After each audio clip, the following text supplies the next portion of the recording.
شروع اللہ کا نام لے کر جو بڑا مہربان نہایت رحم والا ہے۔ فجر کی قسم اور 10 راتوں کی اور جفت اور طاق کی اور رات کی جب رخصت ہونے لگے، اور بے شک یہ چیزیں عقل مندوں کے نزدیک قسم کھانے کے لائق ہیں، اس بات پر کہ کافروں کو ضرور عذاب ہوگا۔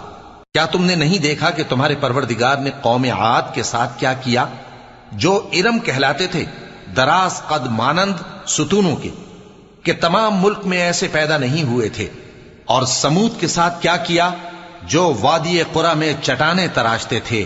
اور فرعون کے ساتھ کیا کیا، جو خیمے اور میخیں رکھتا تھا؟ یہ لوگ ملکوں میں سرکش ہو رہے تھے، پس ان میں بہت سی خرابیاں کرتے تھے، تو تمہارے پروردگار نے ان پر عذاب کا کوڑا برسا دیا۔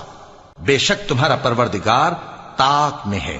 مگر انسان عجیب مخلوق ہے کہ جب اس کا پروردگار اس کو آزماتا ہے کہ اسے عزت دیتا اور نعمت بخشتا ہے تو کہتا ہے کہ میرے پروردگار نے مجھے عزت بخشی، اور جب دوسری طرح آزماتا ہے کہ اس پر روزی تنگ کر دیتا ہے تو کہتا ہے کہ میرے پروردگار نے مجھے ذلیل کیا۔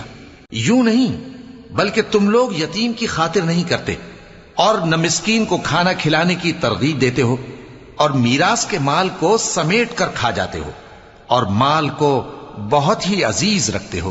یوں نہیں، جب زمین کوٹ کوٹ کر برابر کر دی جائے گی اور تمہارا پروردگار جلوہ فرما ہوگا اور فرشتے قطار در قطار آ جائیں گے اور دوزخ اس دن سامنے لائی جائے گی، تو انسان اس دن سوچے گا، مگر اب سوچنے سے اسے فائدہ کہاں مل سکے گا؟ کہے گا کاش میں نے اپنی اس زندگی کے لیے کچھ آگے بھیجا ہوتا، تو اس دن نہ کوئی اللہ کے عذاب کی طرح کا عذاب دے گا اور نہ کوئی اس کے جکڑنے کی طرح جکڑے گا۔ اے اطمینان والی جان، اپنے پروردگار کی طرف لوٹ چل، تو اس سے راضی، وہ تجھ سے راضی، سو تو میرے خاص بندوں میں شامل ہو جا اور میری بہشت میں داخل ہو جا۔